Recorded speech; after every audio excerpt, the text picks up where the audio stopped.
दिवसीय क्रिकेटमा नेपाललाई ठूलो सफलता घरेलु मैदानमा प्रिमियर कपको उपाधि जित्दै एसिया कपको यात्रा तय। उपनिर्वाचनमा स्वतन्त्र पार्टीको सफलतासँगै नयाँ दलहरूको भविष्यलाई लिएर बहस सुरु। खास विचार र एजेन्डा नभएकाले आगामी दिन सहज नहुने विश्लेषण। नयाँ दलहरू भन्छन् जनअपेक्षा अनुसार काम गर्छौं।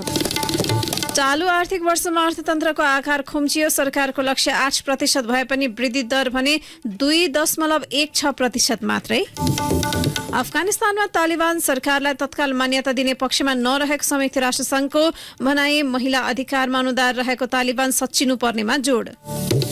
र ए डिभिजन लिग फुटबलको दोस्रो लिगमा आज विभिन्न 3 खेल हुँदै पहिलो खेलमा सातबाटो र हिमालयन शेर्पा भिड्ने। नमस्कार, कान्तिपुर डायरीका साथमा साथी रमेश र म दिवा। अब समाचार विस्तारमा। एक दिवसीय क्रिकेटमा नेपालले ठूलो सफलता हासिल गरेको छ। घरेलु मैदानमा हजारौं दशक माझ युएईलाई पराजित गर्दै एसीसी प्रिमियर कप क्रिकेटको उपाधि जितसँगै 2 दशकपछि नेपालले एसिया कपको यात्रा तय गर्यो। अब नेपालले भारत र पाकिस्तान जस्ता ठूला टोलीसँग एसिया कपमा प्रतिस्पर्धा गर्न पाउने भएको छ। Nepal in this final of the ACC Men's Premier Cup win by 7 wickets. Nepal ACC men's premier cup क्रिकेटको उपाधि जित्दै एसिया कपमा छनौट भएको छ। यसअघि सन् 2002 मा नेपाल एसिया कपका लागि छनौट भएको थियो। भारत र पाकिस्तान बीचको तनावका कारण त्यतिबेला प्रतियोगिता नै हुन सकेन। त्यसको 2 दशक भन्दा बढी समयपछि नेपालले एसिया कपको यात्रा तय गरेको हो। मंगलबार सम्पन्न फाइनल खेलमा नेपालले युएईलाई 7 विकेटले पराजित गरी नेपाली क्रिकेट इतिहासकै ठूलो सफलता हात पार्न सफल भयो। नेपालले एसिया कप अन्तर्गत भारत र पाकिस्तान रहेको समूह ए मा स्थान बनाएको छ। गुलशन झा र भीम सार्कीले उत्कृष्ट साझेदारी गरेपछि 118 रनको झिनो लक्ष्य नेपालले 30.3 ओभरमा पूरा गर्यो। चौथो विकेटका लागि गुलशन र भीमले 96 रनको साझेदारी गरेका थिए। गुलशनले 84 बलमा 3 चौका र 6 छक्का प्रहार गर्दै 67 रन जोडे। भीमले 72 बलमा 4 चौका प्रहार गर्दै 36 रन बनाए। गुलशनले दोस्रो पटक एक दिवसीय अन्तर्राष्ट्रियमा अर्धशतक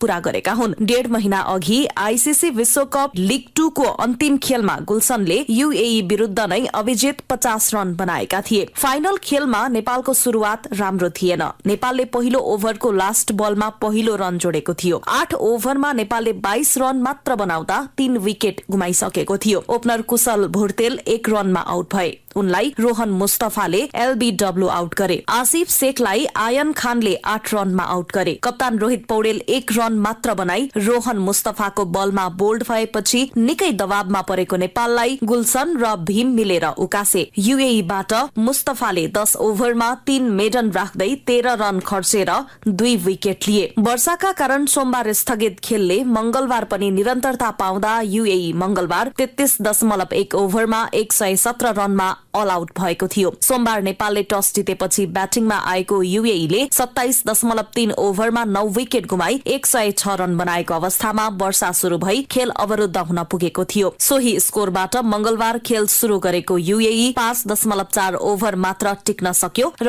11 रन थप्यो। अघिल्लो दिनको खेलको अन्तिम 2 बलमा लगातार विकेट लिएका ललित राजवंशीको ह्याट्रिक बललाई जुनाइद सिद्दिकीले रोके। सिद्दिकीले ललितको बलमा 1 छक्का प्रहार गरे। ललितले नै सिद्दिकीलाई 10 रनमा लङ अनमा कुशल भुर्तेलबाट क्याच गराई युएई को इनिंग्सको अन्त्य गरे। ललितले 4 विकेट लिए। यस्तै करण केसी र सन्दीप लामिछानेले समान 2-2 तथा सोमपाल कामी र गुलशन झाले 1-1 विकेट हात पारे। जितसँगै टीम नेपाल र दर्शक तथा समर्थकहरूमा खुशी छाएको छ। खेलाड़ीहरूले खेल सकिएपछि दर्शकसँग खुशी साटेका थिए। रेडियो कान्तिपुरका लागि पूजनी Shrestha. Celebrations will not stop here. It will continue.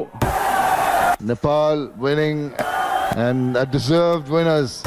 This is the icing on the cake, winning this tremendous championship. We've really enjoyed. राष्ट्रिय तथ्याङ्क कार्यालयले चालु आर्थिक वर्ष 2079-80 मा मुलुकको आर्थिक वृद्धि दर 2.5% रहने प्रारम्भिक अनुमान गरेको छ। यस अवधिमा म्यानुफ्याक्चरिङ, निर्माण, व्यापार लगायत क्षेत्रको वृद्धि दर ऋणात्मक हुनुका साथै अन्य क्षेत्रको वृद्धि दरमा पनि कमी आएकाले समग्र अर्थतन्त्रको वृद्धि दर उपभोक्ता मूल्यमा 1.86% मा सीमित हुने कार्यालयको प्रक्षेपण छ। सरकारले चालु आर्थिक वर्षमा 8% को आर्थिक वृद्धि दरको लक्ष्य तय गरेको छ। कार्यालयले हिजो सार्वजनिक गरेको आर्थिक वर्ष वर्ष 2079-80 को वार्षिक लेखा तथ्याङ्क सम्बन्धी प्रतिवेदनले नेपालको अर्थतन्त्रको विस्तार खुम्चिने प्रक्षेपण गरेको छ। तर सो अवधिमा आधारभूत मूल्यमा मुलुकको आर्थिक वृद्धि दर 2.16% रहने प्रारम्भिक अनुमान छ। आधारभूत मूल्यमा कर र अनुदान समावेश नगरिने भएकाले उपभोक्ता मूल्यमा गणना गरिएको आर्थिक वृद्धि दरमा वास्तविक मानिन्छ। यस अघिका सबै वर्षमा आधारभूत मूल्यको तुलनामा उपभोक्ता मूल्यमा गणना गरिएको आर्थिक वृद्धि दर बढी हुँदै आएको थियो, तर लक्ष्यको तुलनामा राजस्व सङ्कलन झण्डै 18% घटेकाले यो वर्ष आधारभूत मूल्यमा गणना गरिएको आर्थिक वृद्धि दर उपभोक्ता मूल्यमा गणना गरिएको भन्दा बढी देखिएको तथ्याङ्क कार्यालयले प्रस्ट्याएको छ। तथ्याङ्क कार्यालयले गरेको आर्थिक वृद्धि दरको अनुमान एसियाली विकास बैंक र विश्व बैंकले सन् 2023 का लागि गरेकोमा कम हो। एसियाली विकास बैंक र विश्व बैंकले चालू आर्थिक वर्षमा नेपालको आर्थिक वृद्धि दर 4.1% हुने प्रक्षेपण गरिसकेका छन्। चालू आर्थिक वर्षमा नेपालको कुल गार्हस्थ उत्पादन GDP को आकार 53 खर्ब 81 अर्ब रुपियाँ पुग्ने तथ्याङ्क कार्यालयको प्रारम्भिक अनुमान छ। यस अनुसार गत वर्षको तुलनामा यस वर्ष GDP को आकार 5 खर्ब 30 अर्ब रुपियाँले बढ्ने देखिएको छ।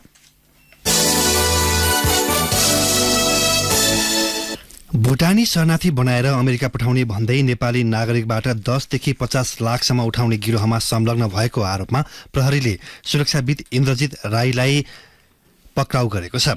तत्कालीन गृहमन्त्री रामबहादुर थापाका सुरक्षा सल्लाहकार रहेका इन्द्रजितलाई प्रहरीले काठमाडौँको सौखेल स्थित निवासबाटै नियन्त्रणमा लिएको हो। हिरासतमा रहेका गिरोहका नाइकेहरू केशव दुलाल, सानो भण्डारी, सागर थुलुङ राई, टङ्क गुरुङ र सन्देश शर्मा पोखरेलको बयानका आधारमा इन्द्रजितलाई पक्राउ गरिएको एसएसपी दानबहादुर कार्कीले जानकारी दिनुभयो। गिरोहका नाइकेहरू विरुद्ध प्रहरीले संगठित अपराधमा मुद्दा चलाउन अनुसन्धान गरिरहेको छ। प्रहरीका अनुसार इन्द्रजित र छोरा निरजले 2076 असारदेखि चैतसम्म थापाथलीको आँगन रेस्टुरेन्ट, त्रिपुरेश्वरको कुमारी अपार्टमेन्ट र कुपण्डोलको हिमालय होटलमा गरी 5 करोड 50 लाख रुपियाँ लिएको नाइकेहरूले बयान दिएका छन्। यस प्रकरणमा अख्तियारमा परेको उजुरीमा पनि उनीहरूको नाम छ। प्रहरीले इन्द्रजितका छोरा निरज विरुद्ध पनि पक्राउ पुर्जी जारी गरेको छ। रकम संकलनमा मध्यस्थकर्ताको भूमिका निर्वाह गरेको भनिएका निरज व्यापारी हुन्। उनी भागेर मुलुक बाहिर पुगिसकेको प्रहरीको आशंका छ। यस प्रकरणमा तत्कालीन गृहमन्त्री रामबहादुरका छोरा प्रतीक पनि मुछिएका छन्। रामबहादुर 2074 फागुनदेखि 2078 असारसम्म गृहमन्त्री रहेका बेला इन्द्रजित सुरक्षा सल्लाहकार थिए। उनले भुटानी शरणार्थी समस्याको स्थायी समाधानको उपाय पहिल्याउने भन्दै गृह मन्त्रालयबाट नीतिगत रूपमा असंगत निर्णयहरू गराएको र नक्कली शरणार्थी बन्न 50 लाख रुपियाँसम्म असुल्न मार्ग प्रशस्त गरिदिएको प्रारम्भिक अनुसन्धानमा देखिएको छ। यही गिरोहलाई मन्त्रालय तहमा कठिनाई आइपर्दा आफूले सहयोग गरेको र दुलाल भण्डारीसँग आफ्नो पुरानो चिन्जन रहेको तत्कालीन ऊर्जा मन्त्री टोपबहादुर रायमाझीले स्वीकार गरिसक्नु भएको छ।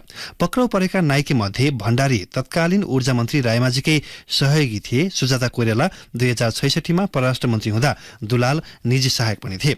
उता अख्तियार दुरुपयोग अनुसन्धान आयोगका प्रमुख प्रेम कुमार राईले 4 वर्ष अघि आफू गृह सचिव भएका बेला भुटानी शरणार्थीका नाममा एउटा गिरोहले आर्थिक चलखेल गर्न थालेको सूचना पाएको र तत्कालै सम्बन्ध पक्षलाई सतर्क गराएको बताएका छन्। शरणार्थी समस्याको समाधान पहिल्याउन गठित कार्यदलले प्रतिवेदन नबुझाउँदै आर्थिक चलखेल भइरहेको सुइँको आफूले पाएको उनको भनाइ छ। यार्छा टिप्न हिमाली दार्चुला र बझाङका पाटन उक्लिएका 6 जना हिम पहिरोमा परेर बेपत्ता भएका छन्। दार्चुलाको ब्यास 1 नाम्पा पाटन नजिकको भोलिङमा यार्छा गुम्बा संकलनका लागि बसेका बेला माथिबाट आएको हिम पहिरोमा पुरेर 5 जना बेपत्ता भएका छन्। यार्छा संकलनका लागि पार्थी हिमाल क्षेत्रमा पुगेकी बझाङको सुरुमा 1 देउडीकी 33 वर्षीय झलादेवी बोहरा हिम पहिरोमा भरेर बेपत्ता भएकी छिन्। दार्चुलामा हिजो दिउँसो 2:45 बजे आएको हिम पहिरोमा फसेका 7 जनाको उद्धार गरिएको प्रहरीले जनाएको छ। दार्चुलाको ब्यासमा बेपत्ता हुनेमा डोटीको जोरायल, 2 बुडरका नक्नी डोमा थापा, ईश्वरी थापा, शिवित सोमो थापा र दार्चुला दुहो 4 का कमला कुँवर र प्रवीण कुँवर रहेको प्रहरीले जनाएको छ। जोरायल 2 का खुर्पा थापा, छेम्तेन थापा, पासाङ छर्पेल बिष्ट, दुक्तेल थापा, हुम्लाको नामखा 5 का लाक्पा ग्याल्मो तामाङ, दार्चुला दुहो 4 का कलावती कार्की र अर्जुन कार्कीको सकुशल उद्धार गरिएको छ। भोलिङमा हिम पहिरो खसेको खबर पाएपछि ब्यास 1 छाङ्रुमा रहेको नेपाल प्रहरी र सशस्त्र प्रहरीको गुल्मबाट उद्धार टोली गएको थियो। पालमुनि बसेका 12 जना मध्ये भाग्न सफल भएका 7 जनाको उद्धार गरिएको सीतापुल प्रहरी चौकीका असै प्रकाश बहादुर सिंहले बताउनुभयो। उद्धार गरिएका मध्ये 2 जना सामान्य घाइते भएका छन्। पानीसँग हिउँ परिरहेका बेला हिम पहिरो आएको हो। कान्तिपुर डायरीमा अब ब्रेकको पालो। ब्रेकपछि कान्तिपुर डायरीमा अब कान्तिपुर सविस्तारको पालो। कान्तिपुर सविस्तार। गत मङ्सिरको निर्वाचनबाट राष्ट्रिय स्वतन्त्र पार्टी, जनमत पार्टी र नागरिक उन्मुक्ति पार्टी राष्ट्रिय राजनीतिमा उदाएका थिए। त्यसपछि प्रतिनिधि सभाको उपनिर्वाचनमा राष्ट्रिय स्वतन्त्र पार्टीले 2वटा क्षेत्र जितेपछि यतिखेर नयाँ दलको चर्चा फेरि पनि बाक्लिएको छ। पुराना दलहरूको विरासत भत्काउँदै जनमत बटुलेका 30 सदस्यहरूको भविष्यमाथि विभिन्न कोणबाट व्याख्या भइरहेका छन्। राष्ट्रिय राजनीतिमा आएका दलहरूले जनअपेक्षा अनुसार काम गर्दै अघि बढ्ने बताइरहँदा कतिपयले भने निश्चित विचार र एजेन्डा नभएकाले उनीहरूको आगामी दिन सहज नहुने तर्क गरेका छन्।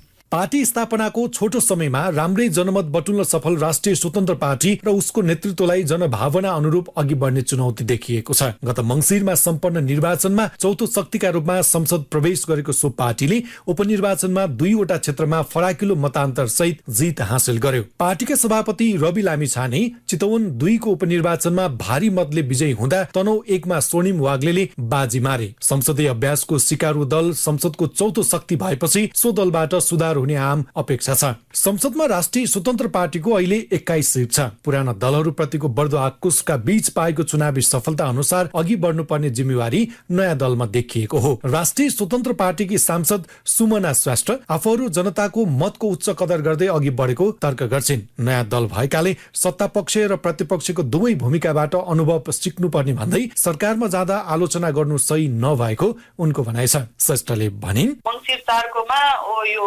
आङ्गरको हो, यो रुष्टताको हो भनेर धेरै भाष्य निर्माण भएको थियो। यसपालिको उपनिर्वाचनमा त यो रुष्टताको मात्र होइन नि त, आशाको पनि हो नि। मतान्तर जुन भएको छ त्यो चाहिँ नि हामीले एकदम गहन रूपमा लिएका छौँ। हामीले यसलाई चाहिँ नि जोगाउने भन्दा पनि यसलाई इन्क्रिज गर्ने, तर इन्क्रिज गर्ने तरिका चाहिँ नि डेलिभरी दिएर र जनताले एक्सपेक्ट गरेको तरिकाले काम गरेर सरकारमा जाँदा पनि सरकारमा नजाँदा पनि हामीलाई आएको मत र हामीलाई जनताले दिएको विश्वास र जुन हाम्रो बाटापत्र छ, हामीले डिसिजन गर्ने चाहिँ नि त्यही 3टा रिजनले हुन्छ। हामीले काम गर्न सक्छौँ कि सक्दैनौँ र हामीले हाम्रो बाटापत्रमा लेखेका कुराहरू त्यसमा फोकस भएर जनतालाई डेलिभरी दिन सक्छौँ कि सक्दैनौँ भनेर।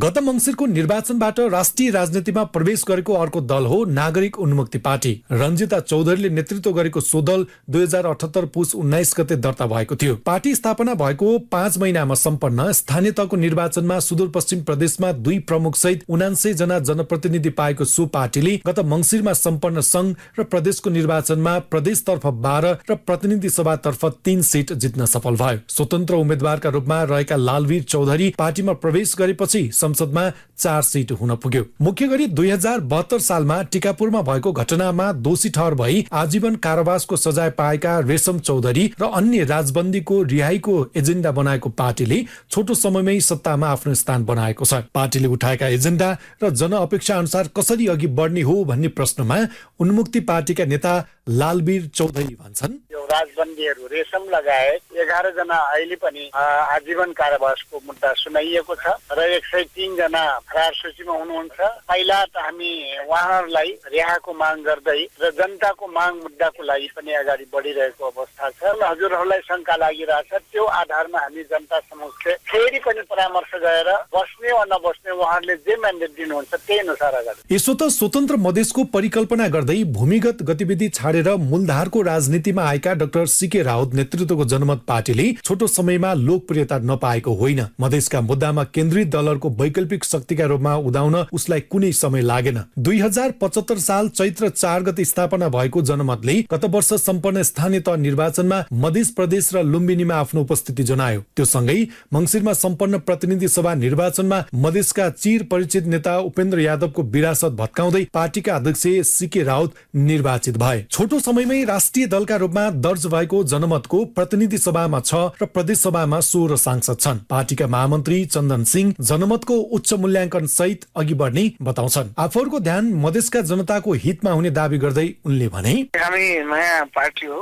सिस्टम तपाईँको त्यही पुरानो हो, त्यही 70 वर्षको सिस्टमले करप्ट गरेका छन्, त्यही करप्सनले गर्दाखेरि सिस्टमलाई अगाडि बढ्न दिएको छैन। देश र जनताको विकासको लागि एउटा नयाँ वातावरण तयार गर्नको लागि हामी सबै लागि परेका छौँ। अहिले जुन हाम्रो स्थिति छ, यो अभिमन्यु वध गर्नको लागि यो जति पनि कौरव वंशका नेताहरू छन् सबै लागि परेका छन्। नयाँ 21औं शताब्दीको अभिमन्यु हो, जतिसुकै चक्रव्यूह रचे पनि हामी बाहिर निस्किन्छौँ र देश र जनता र मधेसको लागि समृद्धि र विकासको लागि काम गर्नेछौँ र नयाँ आयाम थपिनेछौँ। राजनीतिक परिवर्तन भएपछि जनचाहना बमोजिम मुलुकले स्थायित्व र सुशासन प्राप्त गर्न नसकिरहेका बेला नयाँ दलहरू चुनाव मार्फत उदाएका हुन्। त्यसैले नयाँ दलप्रति आम नागरिकमा ठूलो आशा र भरोसा देखिएको छ। तर नयाँ दलहरूको विचार र सिद्धान्त प्रष्ट नभएकाले उनीहरूलाई आगामी दिन सहज नहुने विश्लेषण भइरहेका छन्। राजनीतिक विश्लेषक सुमत घिमिरे भन्छन्, जुन नयाँ दलहरू आए, यी नयाँ दलहरू आफ्नो क्रिएटिभ एजेन्डाले आगा भए, संस्थागत विधि विधानबाट आगा भएनन्। कुरा के हो भने पुराना दलहरूको असन्तुष्टि चाहिँ कहीँ न कहीँ पोखिनु पर्ने थियो र अहिले त्यो असन्तुष्टि निर्वाचनका माध्यमबाट नयाँ दलमा भनेको पुरानो दलसँगको असन्तुष्टि पोखियो। राजनीति विधि विधान संस्थागत रूपमा एउटा पारदर्शी हिसाबले, जवाफदेही हिसाबले, एकदम अलिकति लोकतान्त्रिक हिसाबले चल्ने भन्दा पनि नागरिक पनि आत्तिएर नायकत्व खोज्ने, नायक खोज्न हिँड्ने र नयाँ दलले पनि ल नायक त हामी हौँ, हामी आइपुग्यौँ भने जसरी नायकका रूपमा आफूलाई व्याख्या गर्ने गर्दा त्यहाँनिर जनता र उहाँहरूको कुरा मिलेको छ। तर राजनीतिमा नायकत्व धेरै थायी कुरा हुँदैन। पुराना दलमा बढ्दो सत्ता र शक्तिको मोहका कारण पछिल्ला निर्वाचनमा मतदाताले नयाँ दल र नेताको खोजी गरेको प्रश्न हुन्छ। तसर्थ निर्वाचनको माध्यमबाट जनताको मन जित्दै संसदमा आएका सबैजसो नयाँ दलहरूका लागि सबैभन्दा ठूलो चुनौती भनेको बोली र भाषणमा अरू दल र नेता भन्दा भिन्न देखिनु मात्र नभई व्यवहारकै कसीमा आफूलाई अब्बल साबित गर्नु हो। रेडियो कान्तिपुरका लागि सन्तोष गन्धर्व। कान्तिपुर सविस्तार।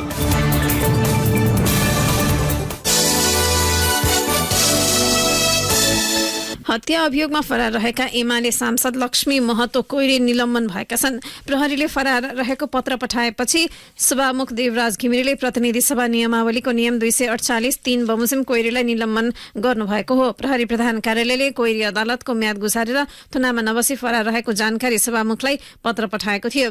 सचिवालयले हिजो जारी गरेको सूचनामा प्रतिनिधि सभा सदस्य लक्ष्मी महतो कोइरी विरुद्ध कर्तव्य ज्यान मुद्दामा उच्च अदालत जनकपुरबाट थुनामै राखेर मुद्दाको पूर्वपक्ष गर्नु भनी 2077 मङ्सिर 19 मा आदेश भएकोमा थुनामा नबसी तारिख गुजारी फरार रहेको र जिल्ला अदालत जलेश्वरमा हालसम्म पनि हाजिर हुन नआई फरार रहेको भनी बेहोराको पत्र नेपाल प्रहरीबाट सभामुखलाई लेखी आएकाले नियमावली अनुसार निलम्बन गरिएको उल्लेख छ। प्रतिनिधि सभा नियमावलीमा पूर्वपक्षका लागि थुनामा बस्नुपर्ने सांसद फरार रहे स्वतः निलम्बन हुने व्यवस्था छ। मधेस आन्दोलनका बेला 2072 भदौ 25 मा प्रदर्शनकारीको कुटाईबाट गम्भीर घाइते भएका सशस्त्र प्रहरीका सहायक निरीक्षक थमन विक्कलाई उपचारका लागि जनकपुर लैजाने क्रममा एम्बुलेन्सबाट थुतेर हत्या गरिएको थियो। सो घटनामा संलग्न अभियोग लागेका कोइरी सहित 29 जना विरुद्ध जिल्ला अदालत महोत्तरीमा मुद्दा चलेको थियो। जिल्ला अदालतले 2076 असोज 2 को आदेशबाट कोइरी धरौटीमा छुटेका थिए।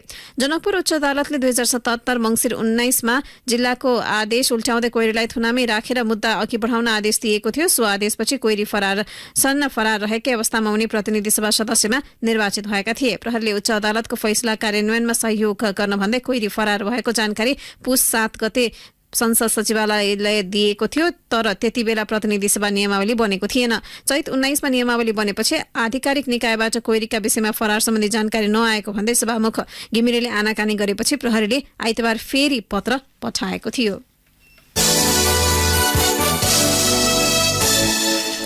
पछिल्लो समय पठाउ, सहारा, जायर जस्ता 25 भन्दा बढी राइड सेयरिङ एप बजारमा उपलब्ध छन्। केही राइड सेयरिङ एप भने कम्पनी रजिस्ट्रार कार्यालयमा दर्ता भई सञ्चालनमा छन्, कतिपय भने दर्ता बिनै चलिरहेका छन्। नेपालमा हाल ग्लोबल पोजिसनिङ सिस्टम तथा डिजिटल प्लेटफर्म उपयोग गरी सञ्चालन भइरहेका 25 राइड सेयरिङ कम्पनी मध्ये इनड्राइभर नामक एप्लिकेसन विभागमा दर्ता नभएको प्रतिवेदनमा महालेखाको प्रतिवेदनमा उल्लेख छ। प्रतिवेदनमा भनिएको छ दैनिक 29,600 सम्म राइड सहित सञ्चालनमा रहेको सो एप्लिकेसनबाट हुने औसतमा वार्षिक 2 अर्ब 11 करोड 55 लाख बराबरको कारोबार अनौपचारिक तवरले सञ्चालनमा छ। एप्लिकेसन कानूनी दायरामा नआएको निजी प्रयोजनका निम्ति दर्ता भएका सबै साधनले कानून विपरीत भाडा लिई यात्रु तथा सामग्री ओछार पसार गरेको, असुरक्षित अफलाइन राइड सेयरिङ हुने गरेको र सेवा लिएपछि बिल जारी हुने व्यवस्था समेत नभएको महालेखाले भनेको छ। कानून पालनामा कमी रहेको विद्यमान अवस्थामा उच्च अदालत पाटनले कानून बनाएर नियमन गर्न 2076 माघ 29 मा आदेश दिए पनि कार्यान्वयन नभएको प्रतिवेदनमा उल्लेख छ। कान्तिपुर डायरीमा पुनः ब्रेकको पालो।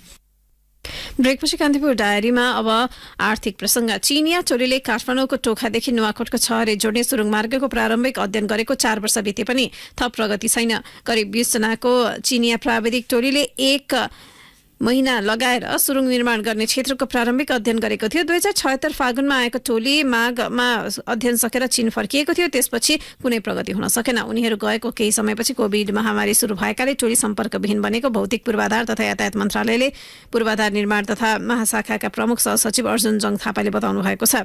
टोली अध्ययन गर्न आउँदा थापा मन्त्रालय अन्तर्गतका विकास सहायता कार्यान्वयन महाशाखा प्रमुख हुनुहुन्थ्यो। थापाले भन्नुभयो अध्ययन गरेर गएको टोली लामो समय सम्पर्कमा आएको थिएन। अहिले आएर सुरुमा गरिएको प्रारम्भिक अध्ययन अनुसार वातावरणीय अध्ययन गर्न भनिएको छ। टोलीले 8 महिना अघि चीनिया दूतावास मार्फत इमेल पठाएर वातावरणीय अध्ययनको काम अघि बढाउन भनेको हो। त्यसपछि विस्तृत अध्ययन गर्न आफूहरू तयार रहेको उनीहरूले बताएका थिए। 4 वर्ष अघि अध्ययन गर्न आएको टोलीले सुरुङ मार्ग निर्माण गर्ने क्षेत्रको सडक सञ्जालको तथ्याङ्क, जनसङ्ख्या लगायत तथ्याङ्क मागेका थिए। सुरुमा प्रारम्भिक रिपोर्ट नेपाल पठाउन भने पनि पठाएनन्, तर अहिले सम्पर्कमा आएर सामान्य खालको रिपोर्ट पठाए जुन वातावरणीय अध्ययनका लागि पर्याप्त नभएको थापाले जानकारी दिनुभएको छ। अब सम्भाव्यता अध्ययन गर्नुपर्छ, त्यसपछि विस्तृत परियोजना रिपोर्ट डीपीआर तयार गर्ने गरी अध्ययन गर्नुपर्छ। वातावरणीय अध्ययन गर्न डीपीआर तहको अध्ययन गरेको प्रतिवेदन चाहिएको भए पनि त्यो रिपोर्ट नआएको उहाँले बताउनुभयो। स्वरोजगार बनाउन के कमाऊ, आफ्नो पहिचान आफैले बनाऊ, सिटिजन लिडर बन्न पाइने अफर क्या दामी, आफ्नो खुट्टामा आफै उभिनु बनाऊ स्वाभिमानी, सिटिजन स्वरोजगार अभियान, सिटिजन लाइफ इन्सुरेन्सको साथमा सँगै आऊ अघि बढौँ। सिटिजन लाइफमा अवसर नै अवसर, विश्वस्तरीय अभिकर्ता तालिमले सामाजिक प्रतिष्ठा, नेतृत्व क्षमतासँग व्यक्तित्व विकास गरौँ। आफूले रोजेको समयमा खोजेको आम्दानी कमाउँदै अघि बढौँ। विस्तृत जानकारीका लागि 01-597-0217 वा कम्पनीको फेसबुक पेज वा शाखा कार्यालयमा सम्पर्क गर्नुहोला। सिटिजन लाइफ इन्सुरेन्स, समृद्धि तपाईँको साथ हाम्रो। कान्तिपुर डायरीमा अब अन्तर्राष्ट्रिय प्रसंग। अफगानिस्तानको सत्ता सम्हालिरहेको तालिबानलाई तत्काल मान्यता दिने पक्षमा नरहेको संयुक्त राष्ट्रसंघले स्पष्ट पारेको छ। कतारमा भएको अफगानिस्तान सम्बन्धी सम्मेलनमा राष्ट्रसंघका महासचिव एन्टोनियो गुटेरेजले अफगानी सत्तामा बसेको तालिबान शासकहरूसँग प्रत्यक्ष संवाद गर्ने समय समेत नभएको बताउनु भएको छ। अफगानिस्तानबारे अन्तर्राष्ट्रिय धारणा तय गर्ने सम्बन्धमा भएको सम्मेलनमा गुटेरेजले तालिबान सरकारले तत्काल अन्तर्राष्ट्रिय मान्यता नपाउने स्पष्ट पार्नु भएको हो। अफगानिस्तानमा जारी मानवीय संकट, महिला अधिकार र प्रति आतंकवाद बारे चर्चा गर्न विभिन्न 20 राष्ट्रको अगुवाईमा कतार सरकारले सम्मेलनको आयोजना गरेको हो। महिला अधिकारमा अनुदार रहेको तालिबान सच्चिनुपर्नेमा गुटेरेजले जोड दिनुभएको छ। 97% अफगानी जनता गरिबीको रेखामुनि बाँचिरहेकाले मानवीय संकट समाधानका लागि गठन भएको कोषलाई सहयोगको आवश्यकता समेत गुटेरेजले उल्लेख गर्नुभएको छ। अब खेल प्रसंग। शहीद स्मारक ए डिभिजन लीग फुटबलको दोस्रो लेगमा आज साधुबाटो क्लब र हिमालयन शेर्पा बीच प्रतिस्पर्धा हुँदैछ। खेल ललितपुरको च्यासल स्थित मैदानमा दिउँसो 3 बजे हुनेछ। साधुबाटो आज 5औं जितको खोजीमा हुँदा हिमालयन शेर्पा चौथो जित निकाल्न चाहन्छ। 22 अङ्क जोडेको साधुबाटो तेस्रो स्थानमा छ। यता हिमालयन शेर्पा 14 अङ्क सहित पुछारबाट दोस्रो स्थानमा छ। काठमाडौँको त्रिपुरेश्वर स्थित दशरथ रङ्गशालामा दिउँसो 3 बजे नै हुने अर्को खेलमा फ्रेन्ड्स क्लब र चर्च बोइज युनाइटेड बीच प्रतिस्पर्धा हुनेछ। 21 अङ्क सहित चौथो स्थानमा रहेको चर्च बोइज आज 6औं जितको खोजीमा हुनेछ। फ्रेन्ड्स 5औं जित निकाल्ने योजनामा हुनेछ। दशरथ रङ्गशालामै साँझ 6 बजे हुने अर्को खेलमा विभागीय टोली त्रिभुवन आर्मी क्लब र मनाङ मर्स्याङ्दी क्लब बीच प्रतिस्पर्धा हुनेछ। 5औं स्थानमा रहेको आर्मी तथा आज 6औं जित निकाल्न चाहन्छ भने 11औं स्थानको मनाङ मर्स्याङ्दी 5औं जितको खोजीमा हुनेछ।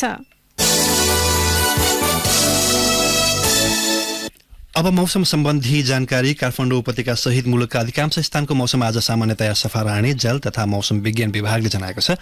सुदूरपश्चिम र कर्णाली प्रदेशका पहाडी क्षेत्रका केही स्थानमा आंशिक बदली रही हल्का वर्षाको सम्भावना छ। केही बेर अघि 13 डिग्री सेल्सियस मापन गरेको काठमाडौँ उपत्यकाको अधिकतम तापक्रम 22 डिग्री सेल्सियस पुग्नेछ। सूर्योदय बिहान 5 बजेर 23 मिनटमा भए, सूर्यास्त साँझ 6 बजेर 39 मिनटमा हुनेछ। अवस्था यसका साथै कान्तिपुर डायरीको बुलेटिन यही सकिन्छ। साथी रमेश र म दिवा बिदा माग्छौं। नमस्कार।